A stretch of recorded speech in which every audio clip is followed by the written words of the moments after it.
Despite the social-economic issues facing the country still remains the prime destination for foreign investors in the African continent. But the business environment is fraught with many challenges ranging from multiple taxation, bureaucratic bottlenecks, lack of adequate infrastructure, and inconsistency in government policies, of course, amongst others. Well, in a bid to tackle these challenges, the federal government established the Presidential Enabling Business Environment Council, PEBEC, as a means of improving the ease of doing business or doing business environment across the country. But businesses still face multiple challenges that hinder their contribution to inclusive growth. I introduced him earlier. He is the CEO of the Center for the Promotion of Private Enterprise, Dr. Muda Yusuf, who is the immediate past Director General of the Lagos Chamber of Commerce and Industry. Good afternoon, Dr. Yusuf, and it's always very good to see you. Compliments of the season. Good afternoon. It's a pleasure to be with you, and compliments of the season to you and to all our viewers. Yes, when I thought ease of doing business, Doc, I thought that it was you that was the right person to take us through this. But I'm going to start that with the figures that as at 2020, the ease of doing business figures from the World Bank shows that Nigeria is ranked 131st worldwide and a general score of 56.9. With all that we've seen, how would you react to these figures? Is this where we're supposed to be? Can we get better than this if indeed we do what is right? Yeah, thank you very much, Tolu. Of course, we can do much better, but that will not diminish the efforts that have been made by the Presidential Enabling Business Environment Council, headed by the Vice President. In your intro, you made reference to the movement in the ranking. Of course, since the inception of the PEBEC office, I think we have moved up to about close to 40 steps in the ease of doing business ranking, based on the parameters of the ranking, because sometimes those parameters don't reflect some of the more fundamental challenges that businesses face. But based on those parameters, the performance has been fairly okay. We have moved significantly well, and Nigeria has been identified as one of the countries that have been leading in the area of reforms. So we must acknowledge what has been done, both by the Vice President and by Dr. Jumoke Oduwole, the Special Advisor to the President on ease of doing business. So having said that, there are quite a number of other very important variables that are sometimes even beyond the ease of doing business office. Because the factors that impact on the business environment they are multidimensional. There are so many. And because you have various centers of authorities, whose activities impact on the business environment, and some of these centers of authority are not sometimes directly under the purview of the Vice President, and some of them are also not too willing, to comply with the ideas of the ease of doing business. Some of them are not doing so well. So those are the challenges, but generally, the ease of doing business office has been doing very well, but there's still a whole lot more that needs to be done around the infrastructure space, which you mentioned. We have a lot of structural issues, which is affecting the competitiveness of businesses in this environment. We have a whole lot around the macroeconomic environment, which also has been creating a lot of challenges for business. We have also issues around the regulatory environment, which some businesses have also complained about, even though we are seeing some very impressive intervention from the PEBEC office. But there's still a whole lot that needs to be done in the area of making sure that the regulatory environment is conducive. And of course, you have larger issues like the security problem or insecurity, which is also a very big issue as far as ease of doing business is concerned, because that is the mother of all issues. Because if there is no security, what business can you do? And you know how bad the insecurity problem is in some parts of the country. So it's quite a wide issue. It's work in progress, but I think we need to do a lot more in the area of pushing for reforms in quite a number of policy areas, in quite a number of institutional areas as well.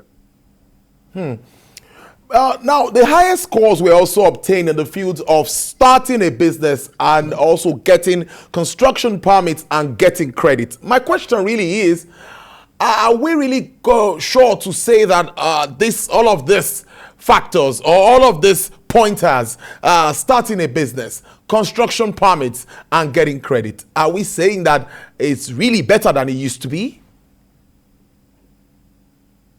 Well, to the extent that we have seen some reforms with the Corporate Affairs Commission, we have seen some improvement in the use of technology, use of IT. A lot of things have gone digital. People are able to do quite a lot online. To that extent, I think we can say that we are not where we used to be some years ago, you know. But when you talk to the average business person, starting a business is one-off. You know, sometimes if the challenges are too much, you just give it to a consultant and give it to a lawyer. They go and sort it out for you. You know, what bothers the businesses much more are the things they encounter on daily basis. You know, if you talk of starting a business, once you register your business, you take off, that's all. But is that the end? Certainly not. Or we get a construction permit, okay, what next? Is that the end? Certainly not. So that is why I was talking about the parameters of the World Bank. For instance, in the World Bank parameters, security is not a variable. It's taken for granted in many other claims. But security is a big factor here. In the ease of doing business, the World Bank report, they talk about connecting electricity. They don't talk about sustaining even power supply. Getting connected is one thing. Getting the power is a different, it's a bigger issue. So we need to relate to peculiarities when we talk about ease of doing business. We need to look at, first, I talk about the macroeconomic environment. What is happening to inflation? What is happening to the cost of doing business? What is happening to exchange rates? What is happening to liquidity in the foreign exchange market? What is happening to access to credit? You know what businesses have faced in terms of prices in the last 1 year? I'm talking about inflation. Look at the inflation numbers. Look at how much businesses and even the citizens have suffered as a result of galloping inflation. It is affecting businesses. It is affecting cost of production. It's affecting profitability of investment. It's even affecting the sustainability and continuity of some businesses. Then when you look at the citizens, you are looking at the households. A lot of citizens have become a lot poorer, not because they have not been hardworking enough, but because inflation has eroded significantly their income, their purchasing power. These are very big macroeconomic issues that are very, very important when we talk about ease of doing business. So what strategy do we have on the table to ensure that we moderate inflation? Because it's multidimensional. You have the cost push side of inflation. You have the monetary side of inflation. You have all these issues about fiscal deficit, about debt, about CBN financing of deficits. All of these things come into play to erode or to impact on inflation. So inflation is perhaps the number one problem that both businesses and citizens have faced in the last 1 or 2 years. Then you have the exchange rate and foreign exchange. International trade is about foreign exchange. If you don't have your foreign exchange environment right, you cannot do very well in the international trade, whether you are talking about import or you are talking about exports. That also is a major business environment factor or variable that we need to deal with as we step into 2022. What strategies are we putting on the table to ensure that we deal with that? Look at our ports. The port seems to have defied all solutions. But it's a human problem. It's a problem that can be solved.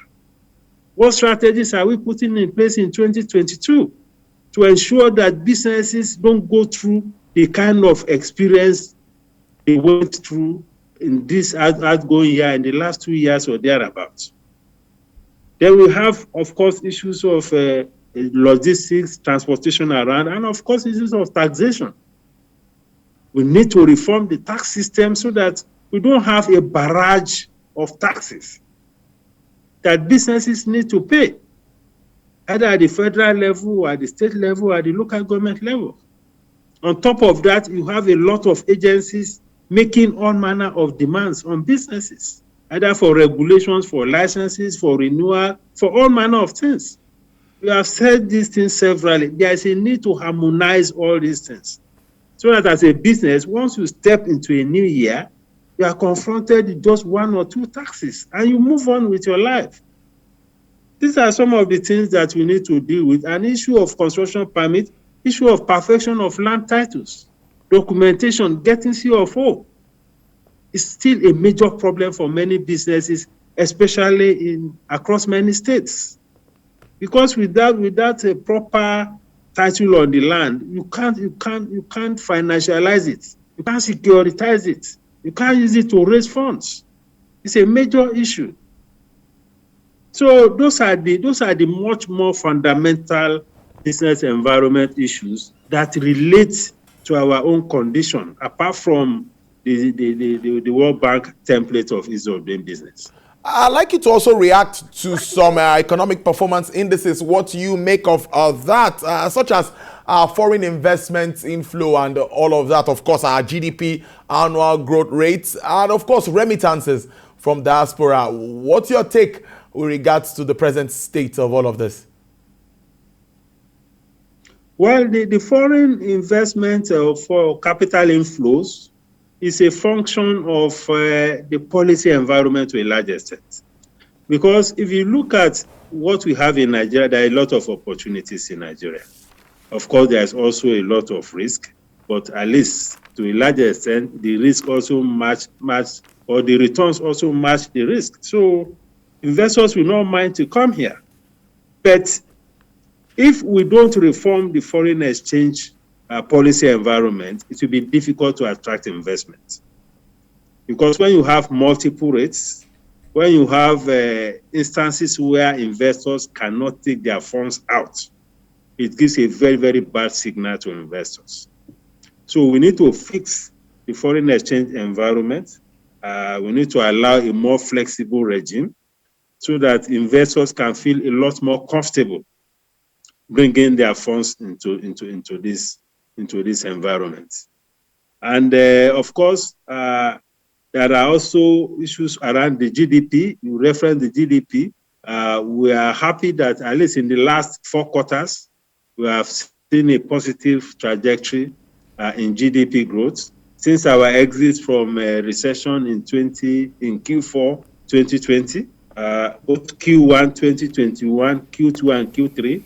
We are seeing positive trends in GDP growth. Of course, a number of factors that the base effect. There is also the fact that we are beginning to see a normalization, gradual normalization of economic activities. Supply chains are being restored. Lockdowns have been reviewed. Movement is no longer as restricted as it used to be, both domestically and globally. All of these things have impacted positively on the GDP growth, even though we have the Omicron variant now. But I think the situation is not as bad as what you had in 2020.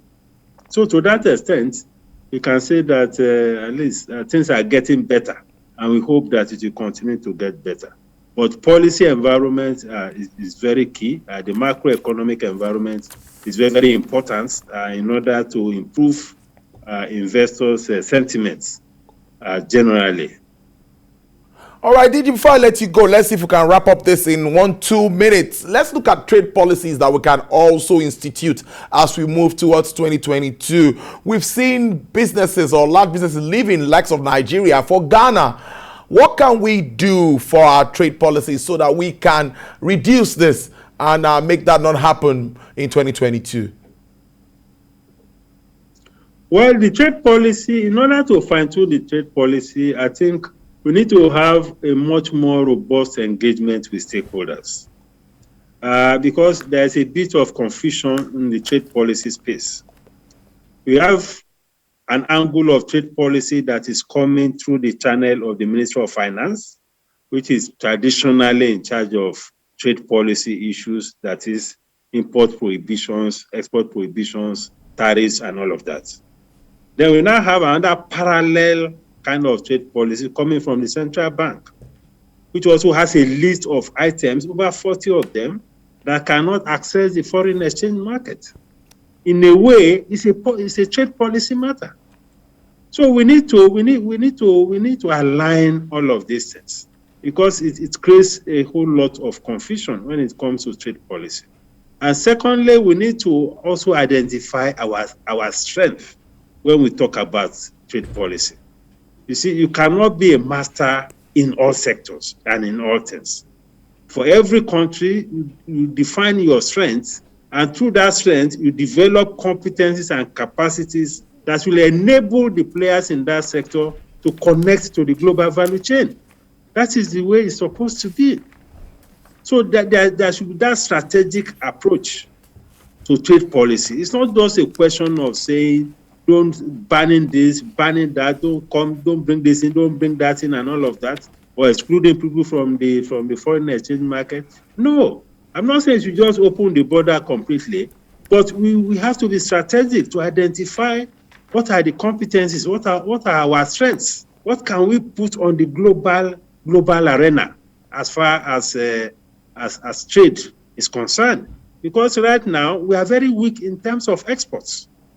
Look at our export basket, our export earnings. It's still about 90% oil and gas. That is not good for any economy. And that is why we have the very terrible balance of trade position that we have. On top of that, our downstream oil sector has practically collapsed.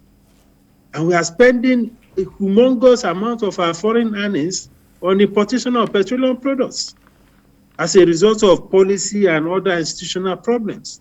These are very important issues of trade policy. So when we talk about trade policy, we need to tidy it up between what the central bank is saying and what the Ministry of Finance is saying.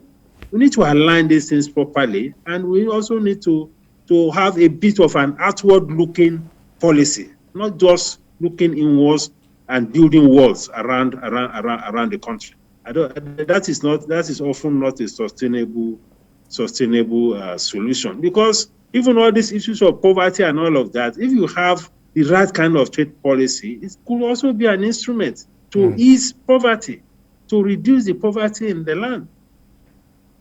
I must thank you so much for your time. There, I've been speaking to Dr. Muda Yusuf, CEO, Center for the Promotion of Private Enterprise and immediate past DG of the LCCI. Thank you so much, and do have a Merry Christmas and a Happy New Year in advance. Thank you very much. My pleasure. All right.